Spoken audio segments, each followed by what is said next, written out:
At ayan po, luto na po siya. Ayan o, kung makikita nyo, lumabas na po yung... Ayan po, malapit ang magmantika yung ano natin.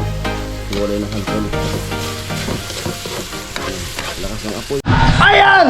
Isang magandang araw sa inyo mga pang! At ayan, ayun, yung nabili natin na palanggana ay panlalaki.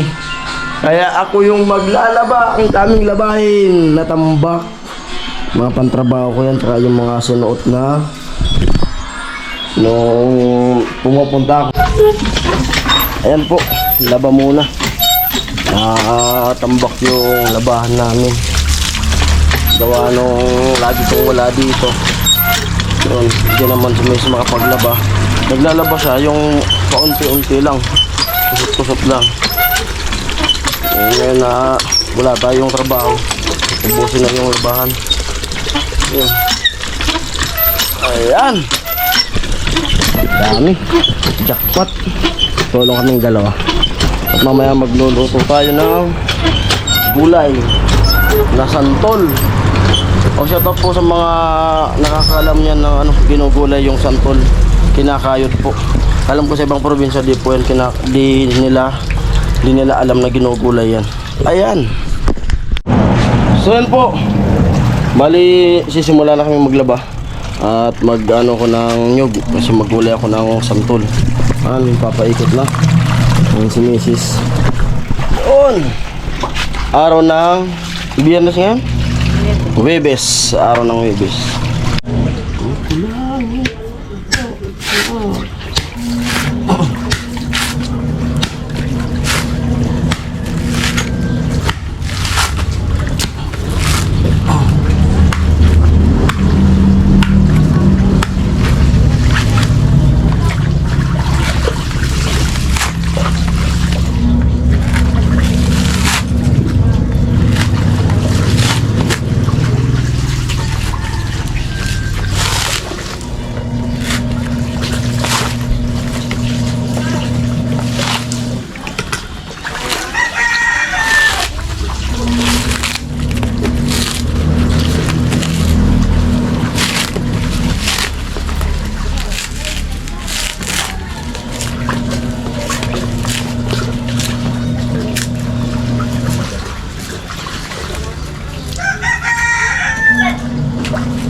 Ayan ang sitwasyon natin ngayon. Kung kailan kami lagi naglalaba.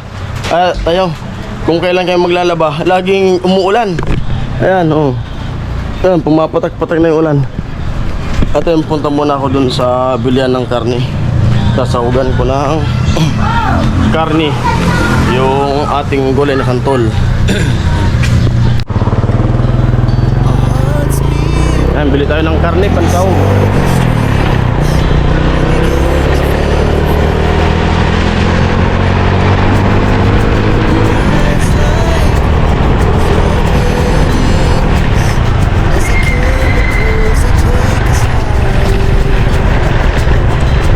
Malapit lang naman.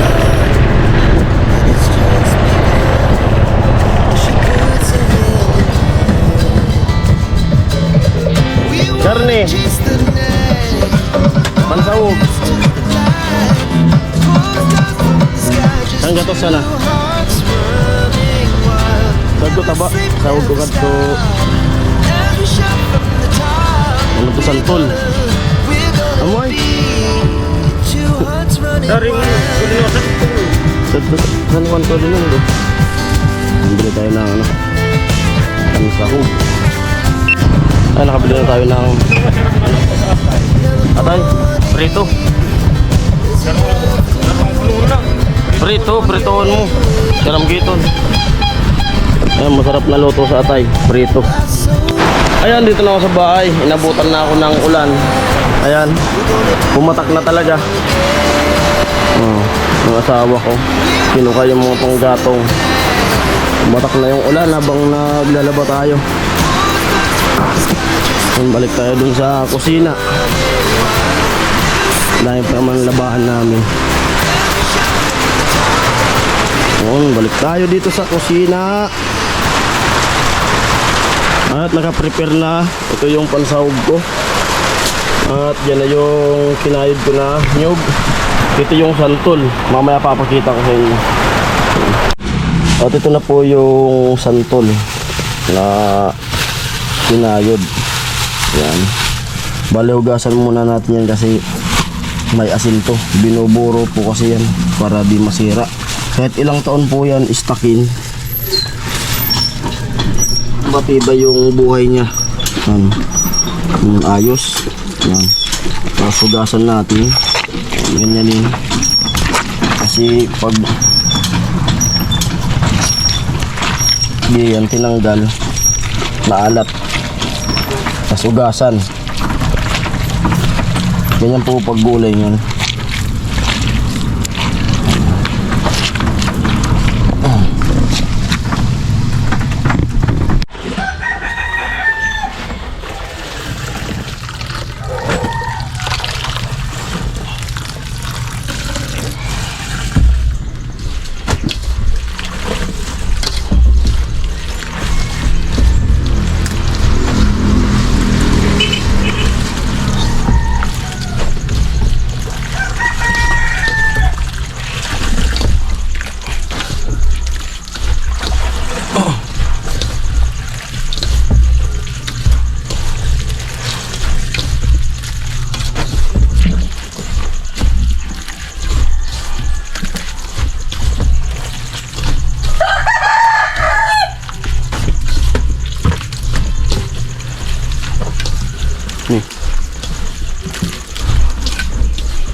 Yung mga taba ilalagay namin sa sahog.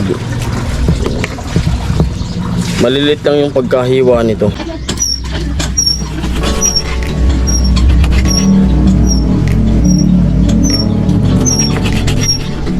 Ay, sino isa?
Ayun po, magsimula na tayo magluto. Yun, asawa ko, diretso pa rin yung paglalaba. At sabi niya, kala niya raw tutulungan ko, pero magluluto ako. Mamaya tulungan ko. At ayan, nagagatong na tayo. At siyempre, ito paborito ko itong sinusunog. Kasi masarap yung amoy. Nagugustuhan ko yung amoy nito eh. Ayan, simulan na natin. At yan po yung karne. Bali, lalabas ko muna yung mantika niya. Golden brownin natin yun. Hindi lang. Yan po. Bago natin ilalagay yung bata.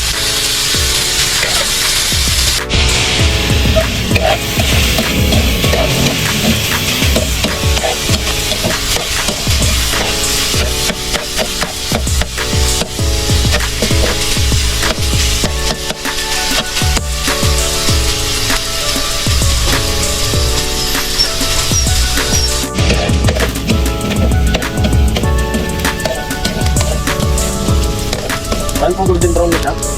Ayan. Ayan natin yung ano.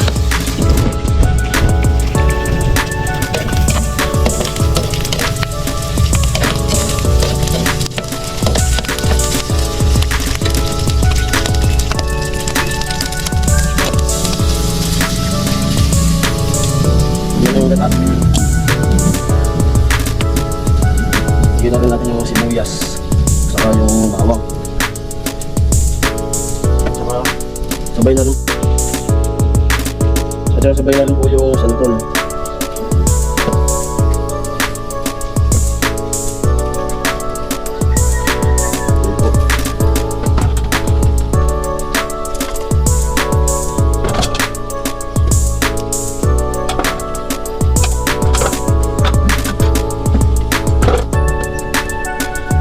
Ganyan lang po yung teknik ng pagluto ng pinataang na santol.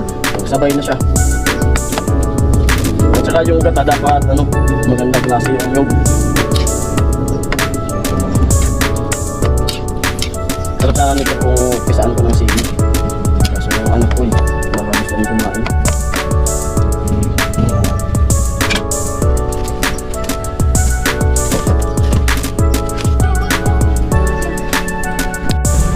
At yan po, comment po yung mga kumakain po nito. Sa mga nakatikim na ng ganitong luto, gulay na santol. At alam ko sa mga ibang probinsya nga, alam ko din nila alam na niluluto po yan. Alam po, masarap po yan pag ginataan. Yun. At comment po kayo kung saan umabot yung vlog na to, yung video na to. Ayan. Yan, kumukulo na po. Maya maya titimplahin ko na siya.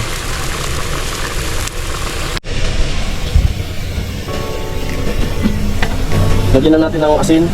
Tansyado lang yung asin para di umalat. Magdibig na lang pag matabang pa. Mampalasa. At siyempre, pangbansa. Kunti lang yan. Bawas na po to. Bali, ubos na siya.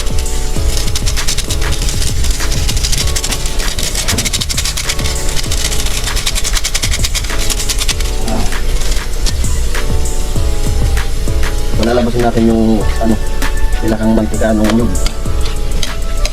Mamantikain natin siya.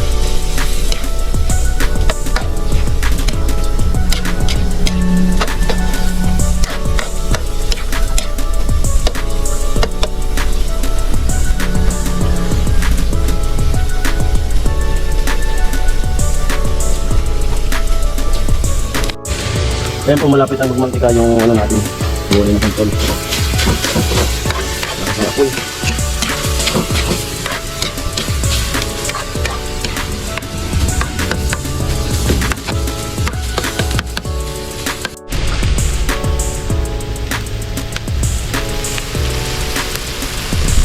Ayan po, kung subukan nyo pong maggulay niyan, pag yung santol po na nakuha nyo maasim, bigyan nyo po ng gusto kasi para matanggal yung pakla at matanggal yung pakla nya saka yung asim. Pag hindi naman maasim yung santol, mga 2 piga lang matanggal lang yung pakla At kuha tayo ng ano, ng sili. Lagyan natin yung tisain. Ilagay natin dun sa dami sili. Salid naman yung iba.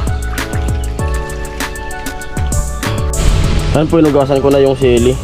Lagyan na lang natin dyan.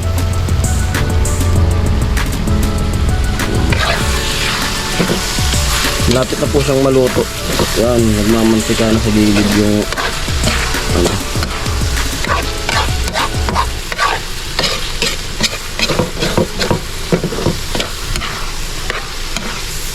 Napakasarap po nito.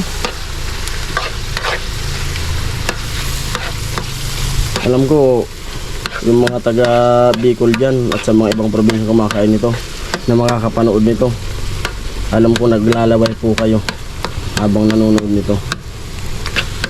Napakasarap po talaga. 1 kilo to binili ko. Yung kalahati nito nilagay ko na dun sa ginataang ko na tilapia. Yung 1 kilo nasa 80 pesos lang po, yung nasa 80 pesos 1 kilo. At ayan po, luto na po siya. Ayan o, kung makita nyo, lumabas na po yung mantika ng nyug. Yung sariling mantika ng nyug. Mas maganda po kasi yung ganyang pagkaluto, kasi kahit istakin mo yan, matagal po yan masira. Diba, galing probinsya, dalhin mo ng Manila, o kaya pang bahay lang, lagay mo ng garapon, yan, matagal pong masira yan. Luto na po siya, ang ganda yung lasa. Ayan, mausok, kaka ano ng mata. At yan kasi yung gulay na yan, nakakatakam po yan na ano, na iulam, kasi once a year lang po yan na natitikman na ano, ginugulay, kasi isang beses lang naman sa isang taon nagmumunga yung ano, yung santol. Yan po, tatanggalin ko na siya sa apoy kasi lutong-luto na po siya.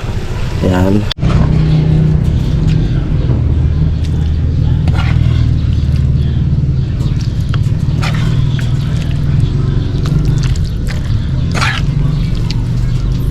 Grabe yung mantika oh. Yan, luto na yung ating santol. Yun, comment po kayo sa nakakakain nito. Yun nga, sabi ko nga, yearly lang naman nagbubunga yung santol, kaya bihira tong matikman. Pero yung iba po na nagtitinda nito, ginagawa nila, binuburo nila to, nilalagyan ng maraming asin. Yun, para pag ginatagbungahan yung santol, mahal na yung binta nila. Minsan ano na to, 120.